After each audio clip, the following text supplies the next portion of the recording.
नमस्कार, VNM studio से मैं सोनल आप सभी का वीएनएम टीवी के बुलेटिन में स्वागत करती हूं। देश, दुनिया और शहर जिले की तमाम खबरों को विस्तार से आप तक पहुंचाएंगे, पर आइए सबसे पहले नजर डालते हैं वीएनएम हेडलाइंस पर। कांग्रेस अध्यक्ष के चुनाव में मल्लिकार्जुन खड़गे की एक तरफा जीत। खड़गे ने शशि थरूर को 6,825 वोट से हराया।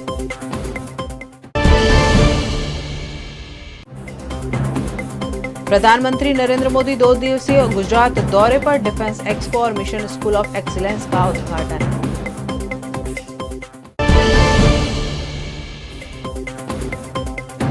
और कांग्रेस प्रभारी डॉक्टर अजय कुमार आए वडोदरा, कहा आप और बीजेपी भाई भाई हैं।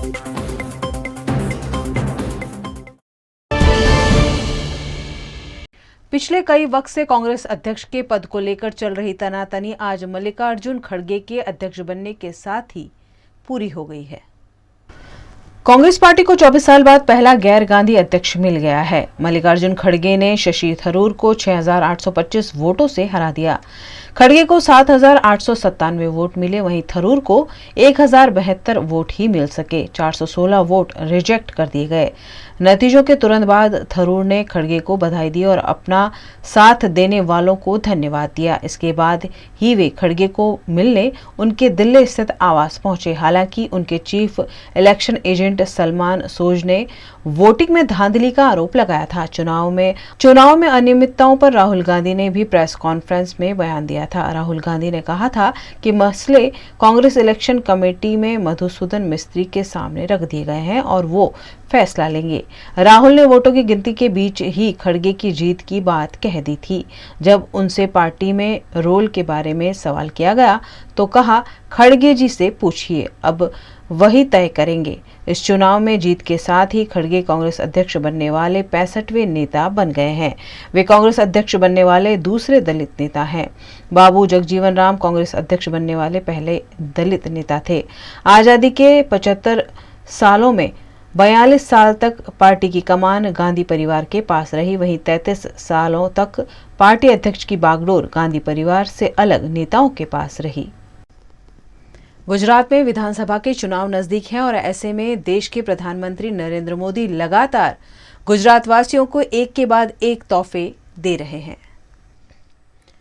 प्रधानमंत्री नरेंद्र मोदी 19-20 अक्टूबर तक गुजरात के दौरे पर हैं। दौरे की शुरुआत पीएम मोदी ने महात्मा मंदिर गांधीनगर में डिफेंस एक्सपो 22 का उद्घाटन से की। साथ ही उत्तरी गुजरात के डीसा में वायुसेना की 52वीं विंग के नए एयरबेस की आधारशिला रखी। उद्घाटन के दौरान प्रधानमंत्री ने कहा कि ये देश का ऐसा पहला डिफेंस एक्सपो है जिसमें केवल भारतीय कंपनियां ही भाग ले रही हैं। केवल मेड इन इंडिया रक्षा उपकरण ही शामिल हुए हैं। डिफेंस एक्सपो 22 के 12वें एडिशन के दौरान मोदी ने कहा कि डिफेंस फोर्सेस ऐसी 101 चीज़ों की लिस्ट जारी करेंगी जिनका आयात बैन कर दिया जाएगा। इसके साथ 411 डिफेंस गुड्स केवल लोकल लेवल पर ही खरीदे जा सकेंगे। पीएम ने डिफेंस एक्सपो में HTT-40 का अनावरण किया। हिंदुस्तान एरोनॉटिक्स लिमिटेड यानी HAL ने एयरफोर्स के लिए HTT-40 ट्रेनर एयरक्राफ्ट बनाया है। एयरफोर्स को करीब 106 ट्रेनर एयरक्राफ्ट चाहिए। एयरफोर्स के पास अभी ट्रेनर एयरक्राफ्ट्स की संख्या 260 है, जबकि स्वीकृति संख्या 388 है। एयरफोर्स के पास ट्रेनर एयरक्राफ्ट्स के तौर पर 75 aircraft PC-7 mark 2 basic trainer हैं, 86 किरण मार्क 1 और मार्क 1A जो इंटरमीडिएट जेट ट्रेनर हैं। पीएम मोदी ने रक्षा क्षेत्र के एक्सपोर्ट और उनकी बढ़ती लोकप्रियता से जुड़े फैक्ट्स भी शेयर किए। उन्होंने कहा, make in India concept defence zone की सक्सेस स्टोरी बन रहा है। पिछले 8 साल में भारत का डिफेंस एक्सपोर्ट 8 गुना बढ़ा है। 2021-22 में भारत का डिफेंस एक्सपोर्ट करीब 13,000 करोड़ रुपए हो चुका है। आने वाले समय में हमने इसे 40,000 करोड़ रुपए तक पहुंचाने का लक्ष्य रखा है। इसके बाद प्रधानमंत्री मोदी ने अडालज में मिशन स्कूल ऑफ एक्सीलेंस का शुभारंभ किया। इस दौरान पीएम मोदी स्कूल में बच्चों संग क्लासरूम में बैठे दिखे। जब पीएम मोदी का काफिला स्कूल पहुंचा तो प्रधानमंत्री का फूल बरसाकर स्वागत किया गया। इस दौरान पीएम ने कहा कि अब शिक्षा व्यवस्था स्मार्ट हुई है और गुजरात की शिक्षा व्यवस्था सुधरी है। मिशन स्कूल ऑफ एक्सीलेंस का शुभारंभ करने के बाद पीएम ने अपने संबोधन में कहा कि बीते 2 दशक में गुजरात में शिक्षा के क्षेत्र में अभूतपूर्व परिवर्तन आया है। 20 साल पहले 100 में से 20 बच्चे स्कूल ही नहीं जाते थे, यानी 5वां हिस्सा शिक्षा से वंचित रह जाता था। जो बच्चे स्कूल जाते थे उनमें से बहुत सारे 8वीं तक पहुंचते ही नहीं थे। जो बच्चे स्कूल जाते थे उनमें से बहुत सारे 8वीं तक पहुंचते ही स्कूल छोड़ देते थे। उसमें भी दुर्भाग्य यह था कि बेटियों की स्थिति तो और भी खराब थी। पहले बेटियों को स्कूल नहीं भेजा जाता था। गुजरात में विधानसभा चुनाव नजदीक है। इसी बीच कांग्रेस के 3 राज्यों के प्रभारी डॉक्टर अजय कुमार वडोदरा आए और आम आदमी पार्टी और भारतीय जनता पार्टी पर सीधे सीधे प्रहार किए। आज का प्रेस कॉन्फ्रेंस खास तौर से अरविंद एडवर्टाइजमेंट पार्टी पर, और पता नहीं आप सब लोग को जो बहुत छोटे होंगे, लेकिन हमारे उम्र का अगर कोई लोग इस मीटिंग में उपस्थित हैं तो एक पुरानी पिक्चर थी अमर अकबर एंथनी, तो एक डायलॉग था, तो ऐसा तो आदमी लाइफ में 2 ही बार दौड़ता है, ऐसा तो आदमी लाइफ में 2 ही बार, या अमिताभ का डायलॉग है, दौड़ता है, एक तो ओलंपिक रेस में या पुलिस के केस में। और आम आदमी पार्टी तो ओलंपिक में तो हिस्सा नहीं ले रहा है, तो पुलिस का केस के चलते हुए दौड़ रहा होगा। क्योंकि जिस तरह से इस देश में झूठ और प्रचार के माध्यम से भगत सिंह के नाम लेकर के ऐसी कारनामे इस पार्टी ने की जो सचमुच में शर्मनाक, और इनको थोड़ा सा भी शर्म नहीं है भगत सिंह जी जैसे शहीद का नाम लेने में। सत्येंद्र जैन जेल जाते हैं तो उसको भगत सिंह बोल देता है, मनीष सिसोदिया वो कुछ भी बोल देता है, भारत रत्न मिलना चाहिए। तो ऐसी पार्टी के बारे में मैं स्पष्ट रूप से गुजरात के जनता और खासतौर से बड़ौदा के जो है प्रेस के माध्यम से आपको कुछ जानकारी पेश करूंगा। मुझे उम्मीद है कि इसके बाद आप ये 420 वाली पार्टी के बारे में जानकारी आपको जो है काफी मिल जाएगी, क्योंकि दिल्ली में होती है तो बड़ौदा के गुजरात के जनता को समझ में नहीं आता है। अरविंद एडवर्टाइजमेंट पार्टी ने 80 लोग को खाने पे बुलाया सरकार के खर्चे पर। ये आम हो गया, ये क्योंकि आरटीआई में बात निकली, 11 लाख का खर्चा था 80 लोग के लिए, पर plate 16,000 to 12,000 rupees per plate. या शहंशाह मोदी भी नहीं करता है यार, महाराजा मोदी जी भी नहीं करते इस तरीके से, ये तो आगे बढ़ गया मोदी से। अब बात आती है इनकी विचारधारा क्या है, और 2 खास समाज के बारे में, दलित और मुसलमान, क्योंकि इस पर जो आपकी विचारधारा समाज के कमजोर लोग के ऊपर आप किस तरह से सोचते हैं। मनीष सिसोदिया ने आज बोला कि हमको बिल्किस बानो में हत्यारों और रेपिस्ट के बारे में कुछ नहीं बोलना। दंगे में देखिए कोई भी हो, मुख्यमंत्री हो, दंगा होता है, कोई भी हो, दंगे की जगह को तो आपको जाना है। अरविंद केजरीवाल एक बार भी नहीं बोला, बिल्किस बानो के बारे में कुछ नहीं बोला। अभी मनीष सिसोदिया ने आज कल, या मुझे लगता था कि मैंने कल देखा था, कुछ बोलना ही नहीं है, क्योंकि कोई विचारधारा नहीं है। जो पार्टी गांधी का फोटो हटा सकता है, वो पार्टी इससे बड़ा बेशर्म क्या हो सकता है कि राष्ट्रपिता का फोटो हटाएगा तो उसका क्या विचारधारा होगा, ये जरूर पूछिए इनसे। कभी नहीं है। दलित के बारे में मैं बताना चाहता हूं कि 205 सफाई कर्मचारी हमारे दलित भाई की मौत हुई थी कोविड में, किसी को मुआवजा नहीं दिया था। इन्होंने कहा कि हर एक कोविड वॉरियर को 1 करोड़ रुपए देंगे, दलित है इसलिए नहीं दिया पैसे। 200 लोग का 1 करोड़ था क्योंकि दलित है। यहां तक मैं मैडम और ऋत्विक जी से बोलना चाहूंगा, ऐसा संस्थान से अरविंद केजरीवाल जुड़ा हुआ था जो आरक्षण के खिलाफ है। अरविंद केजरीवाल अपने शाखा बाका में तो है, वो अपने जगह पर है, लेकिन अरविंद केजरीवाल और उस संस्थान के बारे में मैं आपको जानकारी देना चाहता हूं। हाँ, क्रांतिकारी मनुवादी मोर्चा, इन्होंने जो है रिजर्वेशन को खत्म करने के लिए जो है आह्वान किया था, उसका हिस्सा था अरविंद केजरीवाल। आप पूछिए, क्योंकि देखिए दिल्ली से आकर के, क्योंकि गुजरात की जनता तो दिल्ली नहीं जाएगी, आपको क्या मालूम है कि क्या ढोंग रचा रहा है। उनके मंत्री गौतम जी एक अनुसूचित जाति के एक बहुत ही अच्छे व्यक्ति हैं, हमारे दोस्त भी हैं, वकील हैं, उनको हटा दिया क्योंकि उन्होंने अंबेडकर जी के 22 कसम दिलवाए थे, एक कार्यक्रम में गए थे। देवेंद्र फडणवीस में भी तो वैसे कार्यक्रम में जो है, देवेंद्र फडणवीस ने भी तो वैसे कार्यक्रम में जाकर के वो 22 जो है वचन जो है सार्वजनिक रूप से बोला है फडणवीस। लेकिन केजरीवाल ने अपने मंत्री को हटाया क्योंकि ये आरएसएस है, कोई अंतर नहीं है। तो ये गलतफहमी दूर कर लो, बीजेपी और आम आदमी पार्टी के विचारधारा में कोई अंतर नहीं है। Anti Dalit, anti tribal, anti minority, anti women, BJP और आम आदमी पार्टी मौसेरे भाई नहीं है, सगे भाई। गुजरात के पंचमहाल के गोधरा के परवड़ी बाईपास निकट ट्रैक्टर में छिपाकर ले जाया जा रहा 2000 किलो डोडा चूरा एलसीबी की टीम ने बरामद किया है।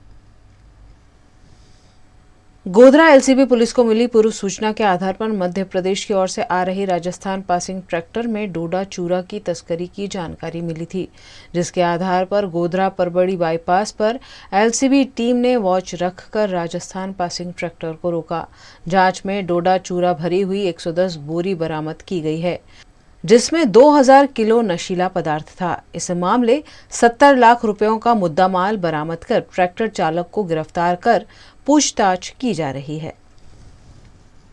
ટેન્કરની તપાસ કરતા આ ટેન્કરની અંદરથી પોસ્ટ ડોડાનો મુદ્દામાલ બરામદ થયો છે, જેમાં કુલ 110 પ્લાસ્ટિકના જે પ્લાસ્ટિક બેગ્સ હોય છે મીણિયા, એના અંદર 110 યુનિટ્સની અંદર પોસ્ટ ડોડા ભરેલા અમને મળી આવ્યા છે।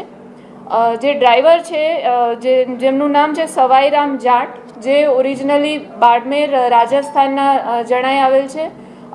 એમની પૂછપરછ કરતા એવું બતાવે છે કે એમપીના મંદસોર જિલ્લાથી એમનું જે નાર્કોટિક્સનો મુદ્દામાલ છે એ એમને મનસર જિલ્લાથી આગળ રતલામ થઈ ગુજરાતમાં દાહોદથી ગોધરા અને આગળ એમનો જે રૂટ એમણે જણાવ્યો છે કે શામળાજી બનાસકાંઠા થઈ અને પછી એ આ મુદ્દામાલ રાજસ્થાન બાડમેર સુધી લઈ જવાના હતા। પૂછપરછ દરમિયાન એ પણ ખુલ્યું છે કે આ મુદ્દામાલ ભરી આપનારનું નામ ગોરધનલાલ જાટ બાડમેરના રાજસ્થાનના જે આ વ્યક્તિ છે। જે ટેન્કર જે કબજે કરવામાં આવ્યું છે ગુનાના કામે, અને મોબાઈલ ફોન્સ અને બાકીના સામાનની કુલ કિંમત આપણે કરીએ તો એ કુલ કિંમત 71,35,200 જેટલી છે। આગળ આ ગુનાની તપાસ એનડીપીએસ એક્ટ અંતર્ગત જે ગુનો દાખલ થયો છે ગોધરા તાલુકા પોલીસ સ્ટેશન ખાતે, આગળની તપાસ અને આરોપીની પૂછપરછ આધારે બધા સમગ્ર પુરાવા એકઠા કરી અને એસઓજી પીઆઈ ने आ तपास सौंपवामां आवी छे। खबरें अभी और भी जिन्हें लगातार आप तक पहुंचाते रहेंगे, लेकिन छोटे से अंतराल के बाद। बने रहिए हमारे साथ और देखते रहिए वीएनएम न्यूज चैनल। भारत ले रहा है इलेक्ट्रिक अंगड़ाई, क्यों ना हम साथ चले, साथ चले, साथ बढ़े, साथ बढ़े, देश मेरे, देश मेरे, देश को ले जाए नई दिशा की ओर। आपका जॉय, भारत का जॉय। ધોરણ 12 પછી કેનેડામાં ઓછામાં ઓછા બજેટમાં કઈ રીતે સ્ટડી કરી શકાય એનું સંપૂર્ણ માર્ગદર્શન મેળવવા આજે જ વિઝિટ કરો કાનન ઇન્ટરનેશનલ, જ્યાં તમને મળશે IELTS, PTE, TOEFL, GRE અને સેટના કોચિંગ સાથે કોલેજ યુનિવર્સિટીના study options, facilities like mock test, SOP, EMI, education loan, visa filing અને pre departure everything under one roof. તો આજે જ આવો Kanan international at Trident complex, race course road, Vadodara. વડોદરાના ઘણા વિસ્તારો જેમ કે અકોટા, માંજલપુર, અલકાપુરી, મકરપુરા વગેરે વગેરે વિસ્તારોના લોકો ચિંતામાં છે. આ ચિંતાનું કારણ છે વડોદરાના લોકોમાં વધતી ઈર્ષા. જી હા, અને આ ઈર્ષાનો સ્ત્રોત છે તરસાલી એરિયામાં આવેલ રેઝિડેન્શિયલ પ્રોજેક્ટ દર્શનમ પ્લેસ. ઘણી બધી એમ્યુનિટીઝથી ભરપૂર આ 2 અને 3 BHK પ્રોજેક્ટ બની ગયો છે નવા ઘર શોધવાવાળા લોકો માટે એક અનોખો અવસર. भारत ले रहा है इलेक्ट्रिक अंगड़ाई. क्यों ना हम साथ चले, साथ चले, साथ बढ़े, साथ बढ़े, देश मेरे, देश मेरे. देश को ले जाए नई दिशा की ओर. आपका जॉय, भारत का जॉय. वडोदरा के निजामपुरा की एक सोसाइटी में दिवाली की सफाई के दौरान बिजली के मीटर में पानी चले जाने से आग लगने की दुर्घटना सामने आई है. वडोदरा के निजामपुरा इलाके के गायत्री अपार्टमेंट में दिवाली की सफाई के दौरान मीटर में अचानक आग लग जाने से अफरा तफरी का माहौल देखने को मिला. घटना की जानकारी फौरन दमकल विभाग को दी गई. दमकल दस्ते ने मौके पर पहुंचकर आग पर काबू पाया और बड़ी दुर्घटना होने से रोक दी. समय रहते हुए आग पर काबू पा लिए जाने से स्थानीय निवासियों ने भी राहत की सांस ली. ફાયર કંટ્રોલથી કોલ અમને TP 13 ફાયર સ્ટેશનમાં મળ્યો હતો કે નિઝામપુરા ગાયત્રી એપાર્ટમેન્ટ રણછોડવાડીમાં ત્યાં મીટરોમાં આગ લાગેલ છે એવો કોલ મળ્યો તો અમે તાત્કાલિક આવી અને આગ બુઝાવેલ છે અને કોઈ જાતની જાનહાનિ કશું થયેલ નથી. અમારા એપાર્ટમેન્ટમાં આજરોજ સાહેબ દિવાળીની બધી તૈયારીને કારણે અમે લોકો સફાઈ કરતા હતા. અમારા જે સ્વીપર આવે છે બેન કામ કરવાવાળા સફાઈ કામદાર, અને એ પાણી થોડું ત્યાં નીકળ્યું હશે મીટર પાસે, જેના કારણે શોર્ટ સર્કિટ થઈને આગ લાગી, પણ કોઈ જાનહાનિ થઈ નથી. અને ફાયર બ્રિગેડ તેમજ GEBમાં અમે ફોન કરતા તાત્કાલિક અમને સગવડતા મળી છે, એમનો ખૂબ ખૂબ आभार. महाराजा सयाजीराव द्वारा सैर सपाटे के लिए बनाए गए कमाटी बाग में तरह तरह का निर्माण कार्य हो रहा है, जिसका कमाटी बाग मॉर्निंग वॉकर्स ग्रुप द्वारा विरोध किया गया. गुजरात के वडोदरा शहर में महाराजा सयाजीराव गायकवाड़ द्वारा शहरवासियों को कई उम्दा तोहफे दिए गए हैं. उन्हीं में से एक है वडोदरा का सुप्रसिद्ध सयाजी बाग. सयाजी बाग में सुबह सुबह बड़ी संख्या में लोग मॉर्निंग वॉक के लिए निकलते हैं, लेकिन इन मॉर्निंग वॉकर्स के रास्ते में गेट बना दिए जाने से मॉर्निंग वॉकर्स द्वारा विपक्ष की नेता अमीरावत के साथ मिलकर विरोध प्रदर्शन किया गया.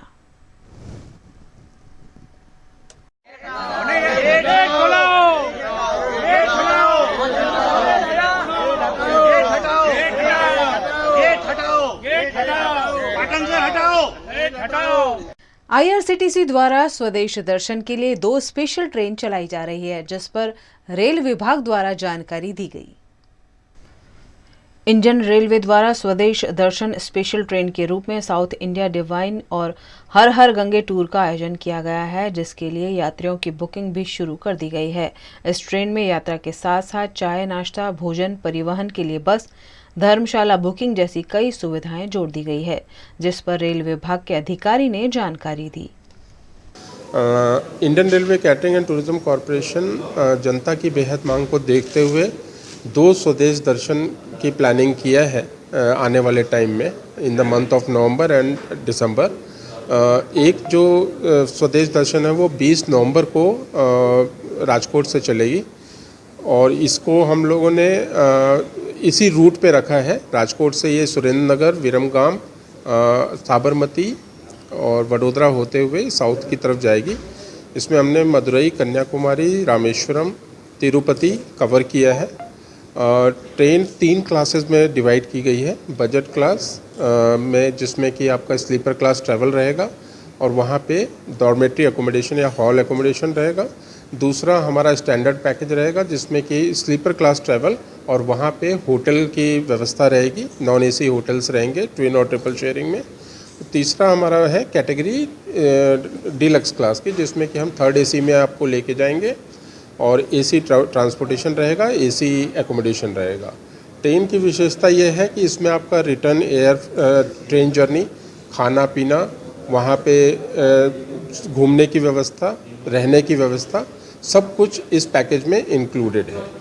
तो आपके माध्यम से हम लोगों को बताना चाहते हैं कि ज़्यादा से ज़्यादा मात्रा में इसमें अपना इसको यूटिलाइज करें और इसको एक सक्सेस बनाएं। गुजरात के वडोदरा शहर में नियमित सफाई कामदार होने के बावजूद कॉरपोरेशन द्वारा कर्मचारियों को कॉन्ट्रैक्ट पर रखकर फिजूल खर्ची की जा रही है। वडोदरा शहर की सड़कों की सफाई के लिए सफाई कामदार रखे हुए हैं, उसके बावजूद सफाई के लिए कॉन्ट्रैक्ट देने का निर्णय किया गया है, जिससे वडोदरा महानगर पालिका को आर्थिक नुकसान हो सकता है और साथ ही पालिका के सफाई कर्मचारियों के साथ अन्याय भी हो सकता है। ऐसे में वडोदरा शहर कांग्रेस कमेटी अनुसूचित जाति द्वारा मामले पर विरोध जताता हुआ आवेदन म्युनिसिपल कमिश्नर को दिया गया। सफाई कामदार लोग जो काम कर रहे हैं उसी काम को किसी प्राइवेट कॉन्ट्रैक्टर को दिया जा रहा है। ये कॉन्ट्रैक्ट पद्धति लाके जो लोग कमीशन का एजेंडा लेके चल रहे हैं, उन लोगों ने बिना किसी को बताए हुए ये कॉन्ट्रैक्ट दिया है और जो भी ठहराव किया है उसको रद्द करने की मांग के साथ आज हम लोगों ने कमिश्नर साहब को आवेदन पत्र दिया है।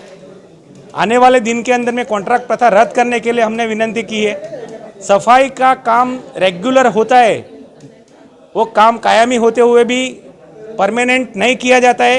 ये बात हमने कमिश्नर साहब को बताई है और आने वाले दिन में हम लोगों ने ये मांग उठाई है कि इनको परमानेंट किया जाए। और कोर्ट का जो ऑर्डर है, जुडिशियल ऑर्डर, जिसके सामने वहीवटी तंत्र ने जो भी अभी अवॉर्ड करने के लिए कार्यवाही की है उसको रद्द करने की भी हमने मांग रखी है। आने वाले दिन में अभी सभी सफाई कामदार को साथ में लेके हम इसके लिए धरना भी करने वाले हैं। वडोदरा की नवरचना यूनिवर्सिटी के प्रोवोस्ट प्रोफेसर प्रत्युष शंकर को बॉन यूनिवर्सिटी ऑफ जर्मनी का एम्बेसडर नियुक्त किया गया है। यूनिवर्सिटी ऑफ बॉन जर्मनी ने नवरचना यूनिवर्सिटी के प्रोफेसर प्रत्युष शंकर को एम्बेसडर के रूप में नियुक्त किया है। प्रोफेसर शंकर भारत से पसंद किए गए एकमात्र व्यक्ति हैं, जबकि पूरे विश्व में से 8 एम्बेसडर में से वह एक हैं। 18 अक्टूबर को जर्मनी की यूनिवर्सिटी ऑफ बॉन कैंपस में आयोजित समारोह में उनका सम्मान किया गया। यूनिवर्सिटी ऑफ बॉन जर्मनी की अग्रणी यूनिवर्सिटी है जो अत्याधुनिक संशोधन में हमेशा अग्रसर रही है। नवरचना यूनिवर्सिटी के प्रोवोस्ट की एम्बेसडरशिप छात्रों और प्रोफेसरों की गतिशीलता को प्रोत्साहन देगी। प्रोफेसर प्रत्युष प्रतिष्ठित हम्बोल्ट फेलोशिप अंतर्गत रिसर्च फेलो और विजिटिंग प्रोफेसर के रूप में 2015 से बॉन यूनिवर्सिटी के साथ नज़दीक से जुड़े हुए हैं। एम्बेसडर के रूप में प्रोफेसर शंकर बॉन यूनिवर्सिटी की ओर से भारत में संपर्क का मुख्य अध्याय होंगे। इस सम्मान पर नवरचना यूनिवर्सिटी के प्रोफेसर शंकर ने कहा कि यह वाकई सम्मान की बात है और यह नवरचना यूनिवर्सिटी के इंटरनेशनल कनेक्शन को बढ़ावा भी देगा।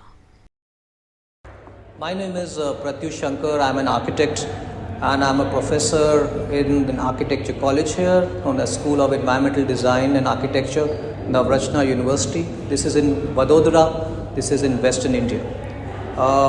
Well, I was at the University of Bonn between 2015 and 2018 because I was selected, or rather I was awarded Senior Humboldt Fellowship, as part of which I spent around 1.5 to 2 years at the University of Bonn.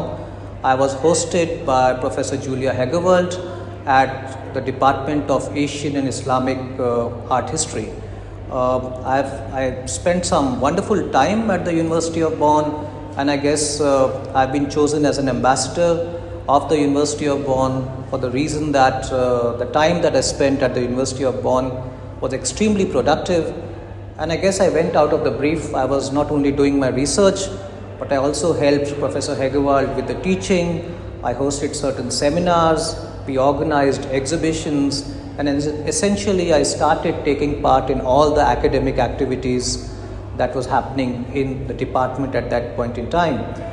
So not only I was kind of doing my research, and which the University of Bonn provided a wonderful space to do research, but I did a lot of other things. My family members, that is my wife and kids, were also staying with me at Bonn, and they found it truly amazing.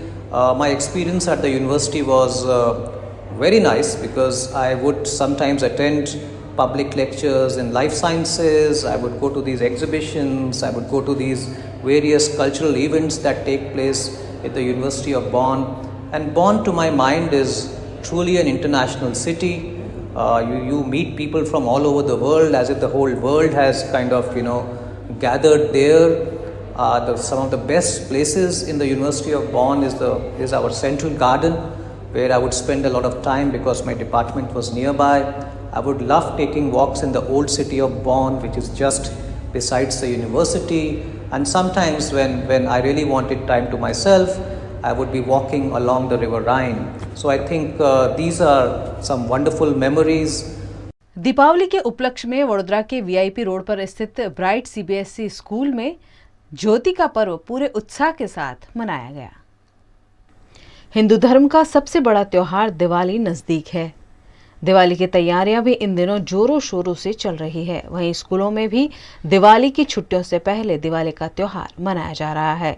Vadodara के कारेली बाग में bright school CBSE कार्यरत है। यहां दिवाली के उपलक्ष्य में ज्योति पर्व मनाया गया। भगवान राम ने रावण पर जीत हासिल कर दिवाली पर अयोध्या वापसी की थी। इस मौके पर मनाई जाती दिवाली के अवसर पर स्कूल के बच्चों ने रामायण के विभिन्न पात्र बनकर उस मौके को ताज़ा किया।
आज ब्राइट प्ले सेंटर कारेली बाग शाखा में दीपावली का त्यौहार बड़े ही हर्ष उल्लास के साथ मनाया गया है, जहां नाट्य रूपांतर के द्वारा बच्चों ने भगवान राम, लक्ष्मण और सीता कैसे 14 साल के वनवास के बाद अयोध्या लौटे वो गाथा देखी।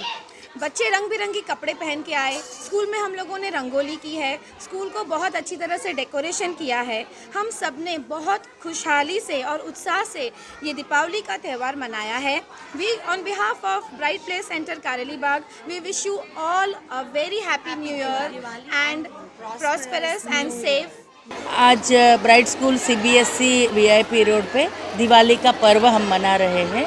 ये हिंदुओं का एक बड़ा फेस्टिवल होता है और सभी बच्चे बड़े छोटे सभी इसमें भाग लेते ही है। आज स्कूल का लास्ट दिन है, इसलिए हमने स्कूल में आज प्रोग्राम किया है। ये सत्य की जीत, जो राम भगवान रावण को हरा के दिवाली के दिन वापस अयोध्या में आते हैं, उस अनुलक्ष्य में हमने ये प्रोग्राम किया है। इसमें हनुमान जी का एक प्रोग्राम किया, हनुमान जी जैसे फाइट करते वो सब दिखाया है।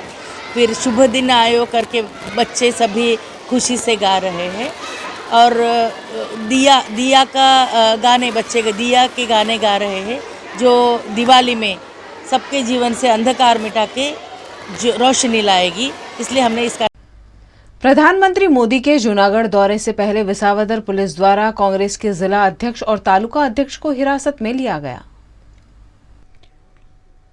देश के प्रधानमंत्री नरेंद्र मोदी जूनागढ़ दौरे पर हैं। इसी बीच जूनागढ़ जिला कांग्रेस द्वारा एक वीडियो वायरल किया गया था, जिसमें सरकार की तानाशाही पर सवाल उठाए गए थे। इस वीडियो पर विसावदर पुलिस द्वारा कार्यवाही करते हुए प्रधानमंत्री की सभा में विरोध प्रदर्शन को रोकने के लिए जिला कांग्रेस अध्यक्ष भरत अमीपरा, तालुका कांग्रेस अध्यक्ष करसन वडोदरिया और वालजी अमीपरा को हिरासत में ले लिया गया। सरकार की इस तरह की कार्यवाही पर कांग्रेस के नेताओं ने आक्रोश जताया।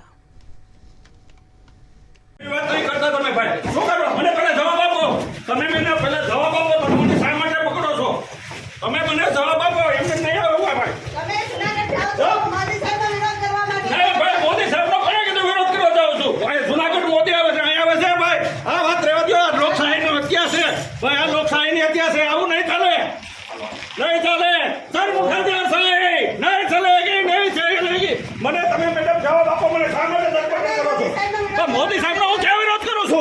नहीं, आ रीतना તમે મને નહીં પકડી શકો। હું આજ રોજ મારા કાર્યક્ષેત્રમાં હું મારા પર્સનલ કામથી રોકાયેલો હતો અને માનનીય મોદી સાહેબ જૂનાગઢ આવી રહ્યા હોય, જે આપણે અમારા લોકોને જે કાર્યક્રમ અગાઉ ફિક્સ થઈ ગયેલા હતા એમાં હું સંજોગોવશાત હું હાજર નહોતો રહી શકે એમ, એટલે હું તો મારા પર્સનલ કામમાં રોકાયેલો હતો।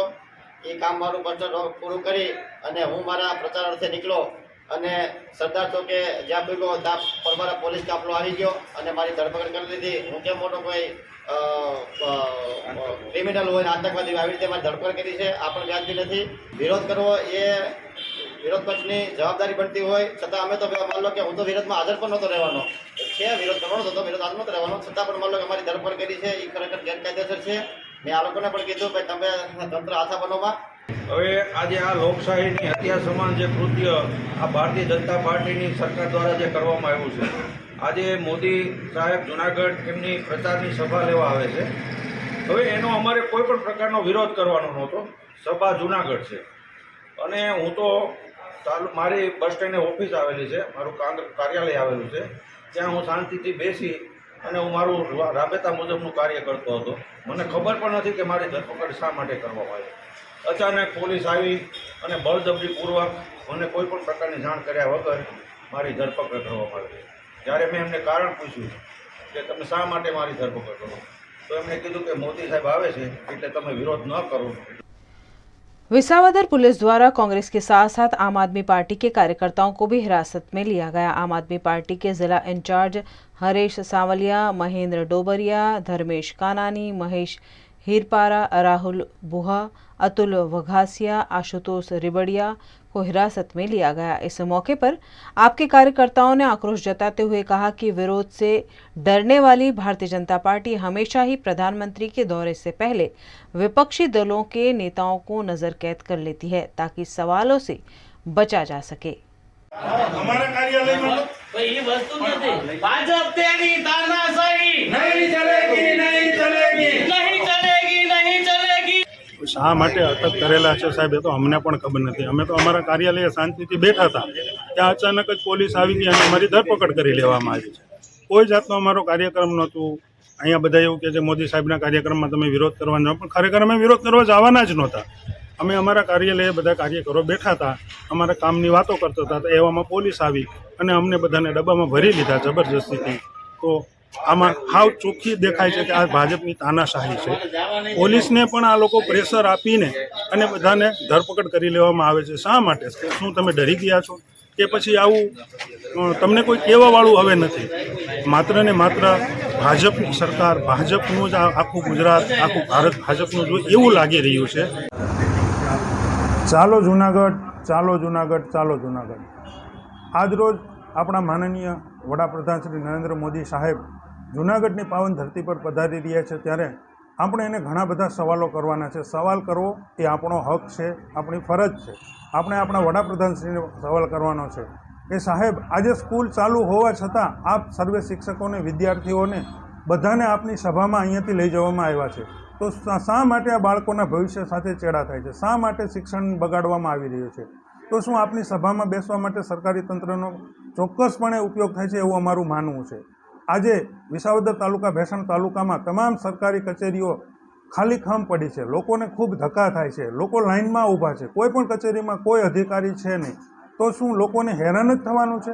તમારી સભામાં જ બેસવાનું છે? તો શું આ ભાજપ સરકાર માત્ર ને માત્ર પોતાનું જ કામ કરી રહી છે, પબ્લિકનું કામ કરવાનું જ નથી કે શું? તો આપણે ઘણા બધા સવાલ એવા છે કે જ્યાં આપણે મોદી સાહેબને કરશું.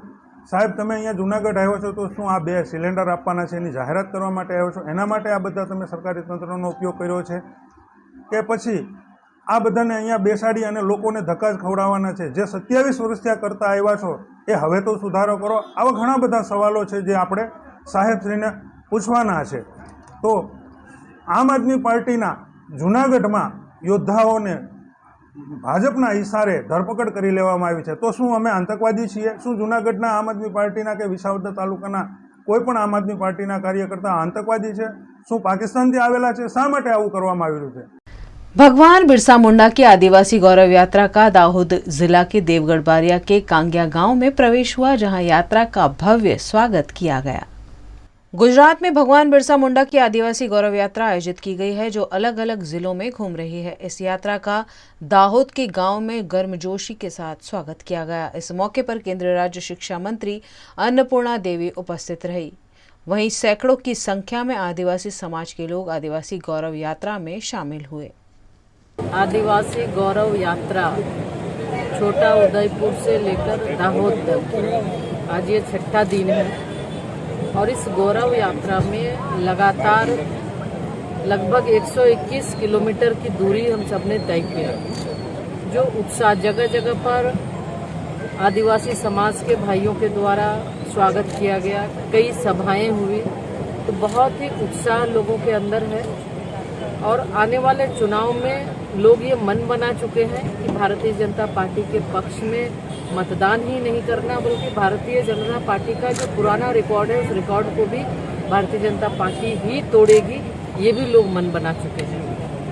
लोगों का सम्मान, लोगों का स्नेह आदरणीय प्रधानमंत्री जी के प्रति है। लोगों का विश्वास है कि देश के प्रधानमंत्री निरंतर आम जन की सेवा में अहर्निश सेवा कर रहे हैं। और आज हमारे छोटा उदयपुर हो या फिर दाहोद, हर जगह लगातार आदिवासी भाइयों के लिए भी कई ऐसी योजनाएं शुरू की गई जिसके माध्यम से उन्हें लाभ मिल रहा है।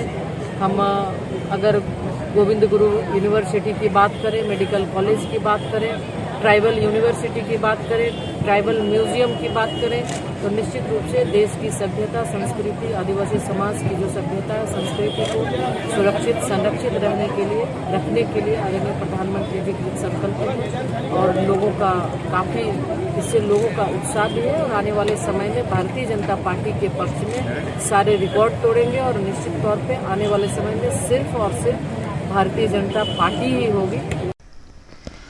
उत्तर प्रदेश के उन्नाव में फीस जमा नहीं किए जाने पर स्कूल प्रिंसिपल ने छात्रा को दिन भर खड़ा रखा था। इस मामले एसडीएम ने जांच के आदेश दिए हैं। खबर उत्तर प्रदेश के उन्नाव से है, जहां फीस जमा न होने पर एक छात्रा को स्कूल प्रिंसिपल ने दिन भर स्कूल में खड़ा रखा था और परीक्षा नहीं देने दी। छात्रा ने कल रोते हुए स्कूल प्रबंधन की करतूत को बयां किया था। छात्रा ने फीस जमा करने में 2 दिन की देरी पर स्कूल ने पूरे दिन खड़े रखने और पेपर न दिए जाने का आरोप लगाया। छात्रा का रोते हुए आप बीती बताने का वीडियो सोशल मीडिया पर वायरल हो गया था, जिसके बाद उन्नाव डीएम ने एसडीएम को जांच के आदेश दिए हैं। एसडीएम ने मौके पर पहुंचकर मामले की जांच की है। कॉलेज में मान्यता संबंधी कई खामियां मिली है। मान्यता निरस्तीकरण व विधिक कार्रवाई को एसडीएम ने कहा है। बीजेपी सांसद वरुण गांधी ने इस पर ट्वीट कर कॉलेज प्रबंधन और व्यवस्था पर सवाल खड़े किए हैं। वरुण गांधी ने ट्वीट कर कहा कि ऐसी तस्वीर सामने नहीं आनी चाहिए। इसकी जिम्मेदारी जनपद के अधिकारियों और जनप्रतिनिधियों की है। निजी संस्थान मानवता न भूले, शिक्षा व्यापार नहीं है। देखिए, एक वीडियो वायरल हो रहा था जिसमें बच्ची द्वारा कहा जा रहा है कि विद्यालय प्रशासन ने फीस ना जमा होने की वजह से स्कूल से उनको बाहर निकाल दिया था। तो उसकी सत्ता परखने के लिए हमने अभी विद्यालय का निरीक्षण किया। विद्यालय द्वारा प्राइमा फेसी बहुत सारी ऐसी शर्तें हैं जो इनकी मान्यता में होती हैं, जिनका इनके द्वारा उल्लंघन किया जा रहा है। इसलिए इनके ऊपर विधिक कार्रवाई, जो आगे की विधिक कार्रवाई है, वो सुनिश्चित की जा रही है।